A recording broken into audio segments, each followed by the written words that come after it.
Guys, welcome to the first ever podcast of 2020. Today we're joined by Jamie Meaklim. Jamie, thank you for your time today. No problem, thanks for having me. Anytime. You're looking good, mate. You too, mate. Is that a fresh haircut? Is indeed. Cliffs near Conswater, guys. That's a plug. Not sponsored. Not sponsored yet. Yeah, it's a big word there. But yeah, Jamie, thanks for your time. Jamie heads up an organisation called Made For More, who are in over 50 schools and do so much with youth groups and do so much stuff. I'll let him chat a wee bit more about it. But before we do that, Jamie, I'm going to ask you a question. We ask everybody this. When you were a student, did you have a signature meal or a signature dish that you'd whip up? We're going back a long time. I lived at home, so probably not at home, right? But when I think being a student, what did I eat? Ulster University, Jordanstown, big shout out. There was a sausage roll you could get on the way in or out of the university, and it was probably about 90% meat, 10% pastry. And that, I would say, I got one every day on the way in and one every day on the way out, and lived on a diet of sausage rolls. So it was absolutely brilliant. 90p as well, bargain. You know, it was about the size of your arm. It's cheap. So no, good times. So student diet of sausage rolls probably sums me up nicely. Nice one. So you're saying there about Jordanstown. Did you enjoy being a student? What did you study? Sorry, at Jordanstown. Yeah, so I studied sports studies, which is harder than it sounds, to be honest. But yeah, I did that, and I enjoyed it to a point. I didn't really buy into the student life as probably I should have, to be honest. I rarely went to class, and when I did, I had my hood up and I slothed in at the back, and then just creeped out, and I went home and slept most of the time. So yeah, I didn't move away or anything, so I didn't really get that experience. But when I look back though, like, I wasn't a Christian for the first year, so I probably spent most of my time at Kelly's with my mates who were up in Coleraine. That's not a plug for Kelly's. But yeah, so would have went up there a lot in first year and spent most of my time playing rugby, and just sort of focusing on that. And then nearly sort of halfway through my first year uni, became a Christian, and that just changed everything about what I was doing. All of a sudden I made new friends in church. I was involved in sort of volunteering for youth stuff in the church, and that became my focus. So it was amazing then to see my friendship groups change within uni, and all of a sudden I found myself surrounded by really good Christian people that just love Jesus, and that was so good for me, fitting in there. So sort of look back at uni and think probably wasted opportunities to sort of maybe make really good close friends. But it was definitely, I found it a good place to be a Christian. I think I would have struggled to be a Christian in school because of just my personality. Always wanted to fit in and be popular. Uni, I found it a lot easier. People were more accepting of different beliefs, and there wasn't the pressure, to conform. It was a lot more chilled out. So yeah, that was uni basically. Hood up, sleep, eat sausage rolls, find Jesus. Brilliant. Class. You're saying there about your friendship group before you would party and stuff. Were your friends, did they respect you, that decision? Did you get a bit of slack in? How was that when you did become a Christian? Yeah, it was a lot better than I thought, to be honest. I remember sitting down and having a pint with one of the boys and just saying to him, listen, I became a Christian. And he was like, right. And then that was it. It was a bit awkward.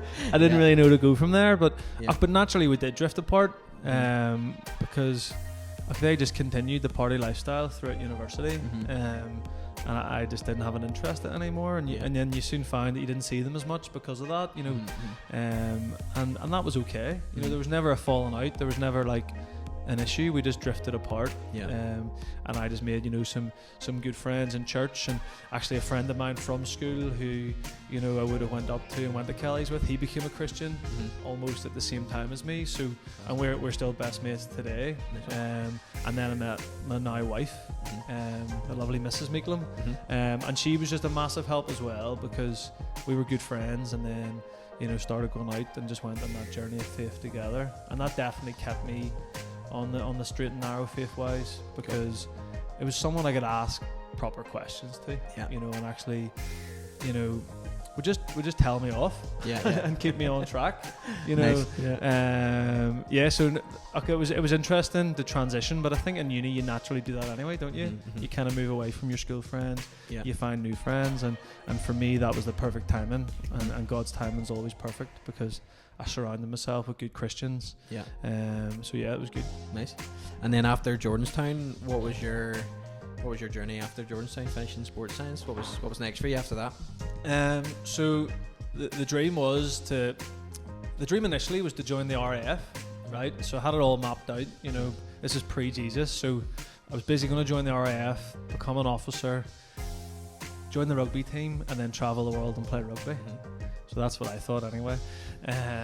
But instantly, once I became a Christian, I realised, no, God has a plan for me. And I felt that he wanted me to become a teacher, and use my faith and use sport to reach young people and really challenge them and encourage them. So I sort of changed what I was studying within the course and focused more on teaching. And that was kind of my path to the end of my degree. And then I applied to do PGC to be a teacher, and didn't get on first year. So it was a case of then, right, well, what do? You know, you've got a year to kind of sort of bump up the CV a wee bit, get some experience, and just learn. So started coaching rugby for Ulster Rugby, which is a good wee job, to be fair, going around primary schools and secondary schools teaching.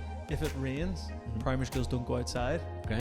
So you stay in bed and you still get paid. Nice. Absolute winner.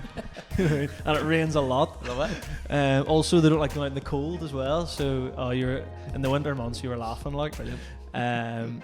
But yeah, I did that up until March, so September to March, and then I went to South Africa and coached rugby and worked in a gym in a school for 2 months, and that was amazing. It was really good. It was just a great experience. Like, South Africa is an amazing country, sort of fell in love with it. The whole ethos around sport was amazing, but it was also good for me as a Christian, going out of my comfort zone. Like, no one else there were Christians that I was working with. You know, constantly, you know, trying to get me to go out and go drinking and stuff. And it was the first time I'd probably been really taken out of my comfort zone, and just had to find my own feet for 2 months. And I really grew in my faith, and it was really challenging, and I really enjoyed myself. So did that, and then came back, got on the PGC thanks to that experience. And then went to uni again for another year, did a couple of placements. And my second placement was in Grosvenor Grammar School, over in East Belfast, and then God's timing again is perfect. So, you know, because I was there in placement, a job came up. You know, I was sort of in a good position to get that, and I did. Nice. Did that year. So yeah, it was good. Happy days. Cool. What was it like being a teacher and being a Christian in Grosvenor? Was it good? Were you involved with the CU or anything, or? Yeah, it was amazing. Like, you know, looking back now, that was my first ever teaching job, and again, God just puts you where He needs you to be, and for me, I found myself in a big P department with three other guys, and all of them were Christians, and very quickly, we sort of just became real close, and we'd just spend a lot of time together. We would pray together. We created just a real good culture of, like, you know, talking about Jesus, and trying to, you know, share our faith. And within Grosvenor, I just found it was really natural to speak to the kids about everything and just to share my faith. And I kind of look back on it fondly, and probably with rose-tinted glasses, but almost that I wasn't a teacher. I was almost like a youth worker, you know, in school, having a laugh, chatting to kids about their life and sharing my faith, and it was brilliant. I loved it, but again, like, it only lasted 2 years. I got made redundant. The budget cuts came in, and basically last in, first out. Right. So it was a case of me being moved out the door, and flip, that was painful. Yeah. Because I was there for life, you know, in my head. I was thinking, God has put me in the best place. Like, it's filled with Christians. You know, imagine all the good stuff I can do here. Yeah. And then to be told, you know, all of a sudden that's gone through no fault of your own. Just you're away. It crushed me, to be honest. Like, I was really low for a long time, and wrestled with it for years. Made me quite, you know, cynical just about, like, the whole education system, and is it worth, you know, working really hard if it's just going to be taken away from you, and all this type of stuff. And it was a real journey I had to go on. But again, having those Christian men there at that time, you know, we prayed about it. You know, a couple of them spoke words over me about my future and how God might choose to use it for something else. Even Ryan, who works with Made For More N.I, like he did his placement that year. Wow. From uni, and Ryan wasn't a Christian. Ryan was far from God, and he found himself dumped in this department for 6 months, surrounded by this sort of these crazy Christians who were talking about Jesus, and then there's me freaking out about losing my job, and their go-to is, let's pray for Jamie, let's what's God's plan on it all. And and Ryan himself just says, he just was like, what is this? I need this. So it's amazing to see the full circle. It's like, what, 7 years later, Ryan now loves Jesus and works with me at Made For More. It's amazing how God's kind of used that. So then I found myself out of Grosvenor and up in Shimna, Shimna Integrated College in Newcastle. Cool. And then you worked there for a wee bit, and then that's when Made For More, amazing. I do a wee bit of work with them, as well as my sister and a couple of interns, and it's been such a blessing for me, even being up here in this office. Bit of table tennis. Table tennis, love it. No one can beat me. Well, I think you are currently on top, like, to be fair to you. But Made For More, amazing. Tell us a wee bit about that. How did God give you that vision, or what happened when Shimna and Made For More, how'd that come about? Yeah, I suppose it goes back to being made redundant. I sat down with a guy, he's a good friend of mine, and he just sort of spoke a word over me and said, like, he had a sense that I was losing my job potentially because God was going to take me out of teaching. Okay. And it was a case of, if God doesn't take me out of Grosvenor, I'm never going to leave teaching. And I get that because I loved it so much when I look back. So I understand that. Maybe God needed to remove me from that situation to teach me new things and prepare me. So I ended up in Shimna, and I was there for 6 years, and couldn't have been any more different from Grosvenor, right, in every way possible. And I don't mean that all in a negative sense. I had a good time there, and although it took me a long time to adapt and actually be myself, because I was down for a couple of years, and I kind of describe it like the spark was out of me, and I became shy and reserved, and I changed a wee bit, and I don't think it was for the better, and it was because I was taken out of this Christian environment and dumped into an environment that was no longer Christian, and that I didn't choose. I was transferred there, type of thing. Also, there was no other guys in my department, right? So it went from this team ethos to you're on your own, you do everything, you spend quite a lot of your day on your own in your office.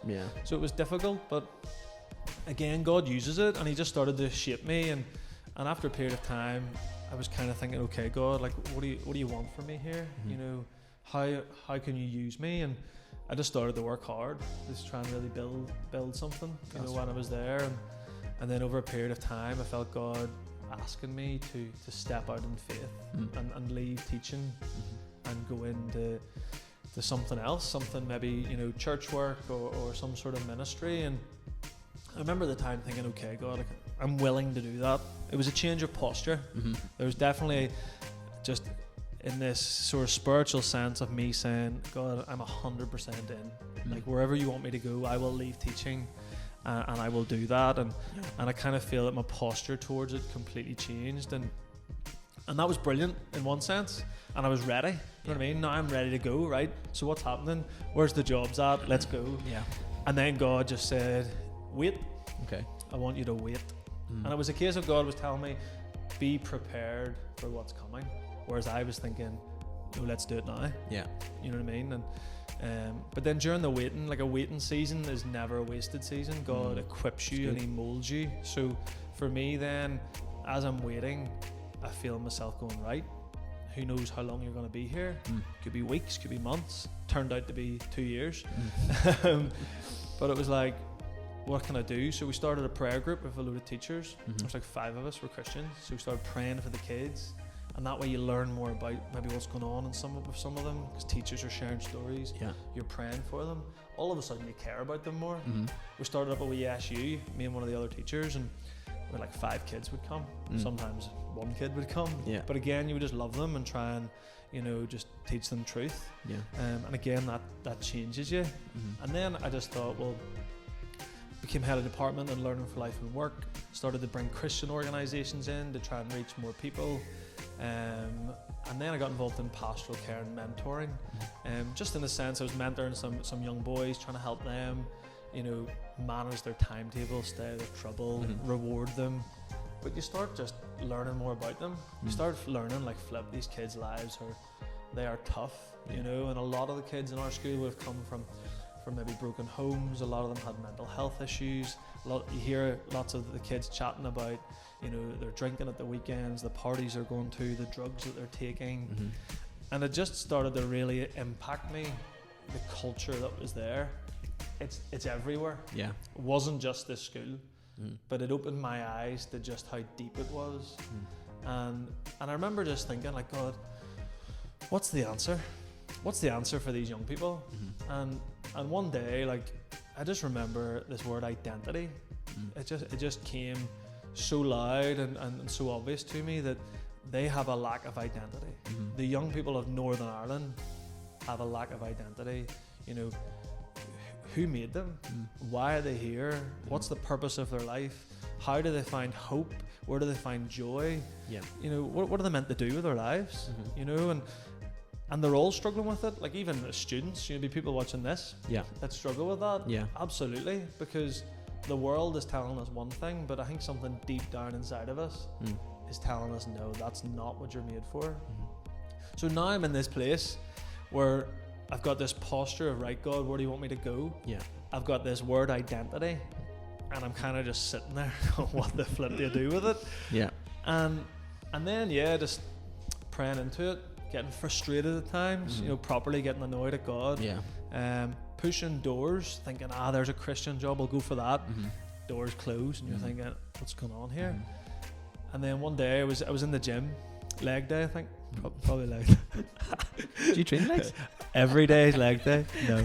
I was doing cardio, I was on the treadmill. But I was in the gym and I was listening to a sermon, and I can't remember what the sermon was, but instantly I just knew that I was to go and set up Made For More. Brilliant. I knew the name of the organisation. I knew what it would look like because I'd mapped it out in my head, you know, over 2 years without even realising it, probably. So I kind of had this picture of it, but in that moment I knew that I wasn't to apply for jobs. I was to go and set it up. So I got in the car on the way to Newcastle, phoned my wife, told her the idea. She said, right, okay, who's going to pay for it? I was like, God's going to provide, I think. She's like, right, okay, when do you want to do it? I was like in a few months, you know, the end of, you know, I think it was maybe end of March, sort of April time that we were having this chat, and I was like, I think end of June, that's me. And basically, you know, I'm just using her as a soundboard. I'm expecting her to tell me, this is ridiculous. We have a mortgage. You know, we have 2 little girls. Why are you talking this nonsense? But she didn't. She just said, okay, let's do it. Brilliant. I'm thinking, you are mental. Right? But so we started asking questions, probing people, like people who are in ministry, people who are much smarter than we are, and just asking, could this work? What does this look like? Do you think this is crazy? And their response just was like, well, do you think God's in it? Because if God's in it, then it's not crazy. Brilliant. You know, and then June, so a year and a half ago, about 18 months ago, left teaching, and set up Made For More. So we went on a career break. I don't want to harp on, but I think this bit's important. Like, I went on a career break, and my career break was sort of for 2 years. I got it extended, and in theory, in teaching, you can extend that to 5 years. And that was always in my head, right? I've got a career break 2 years, end of 2 years, things are going well, I'll extend it. I'll go to 5. Why not? You know what I mean? I suppose that's the thinking, the human side. And I was chatting with a guy probably about 3 months ago, and he was asking me about the career break, and I was telling him this, like, I've got another, you know, the end of the year, and then I'm going to take 3 more, just to get it all, you know what I mean? Just it's just a nice wee package, isn't it? And he just asked me why. He goes, you're not going to stay Made For More at the end of the 3 years? And I went, no, I am. And he goes, right. And I just left. I left the conversation just with this weight. And I realised in that moment, I was using my career break as a safety net. it was as if I was saying, right, I'm out of the boat, I'm walking on water in faith, following God, asking him, lead Made For More, lead me and my family, we trust you. But I'm literally hanging onto the boat, trailing it behind me as I follow him, like a wee safety net.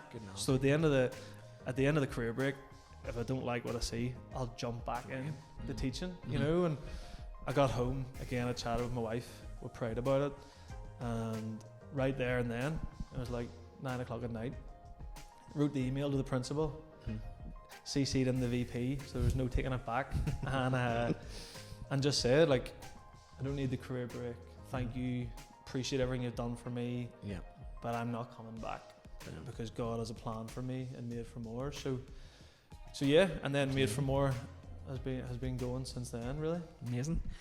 Like, for people that are listening, that's an amazing story. It's so class, so I've heard that before, but so refreshing. Where are you guys at now? You are in over 50 schools. You are out like 3 or 4 or 5 times a week, maybe like a couple times a day. Yeah, it's been amazing. Like, you start off and you're like, what do you even do? Do you know what I mean? Like, what do you do now? Yeah.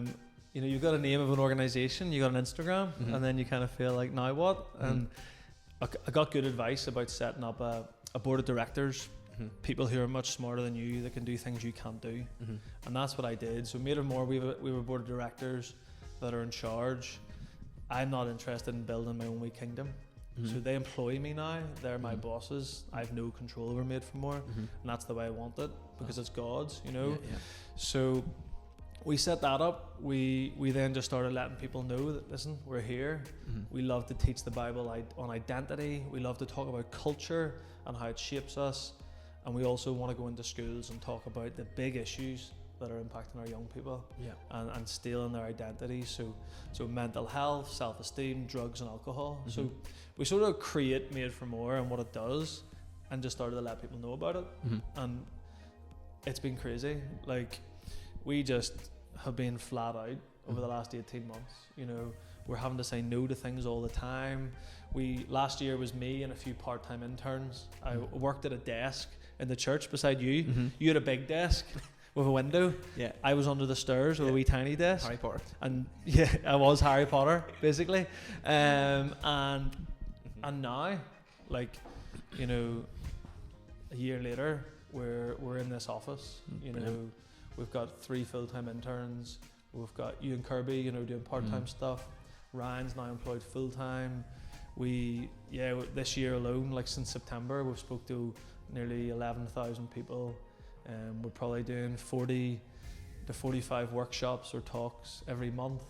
We've been in Arkansas, we've been in Dallas, we've been in Portugal, we're going to Canada in a week.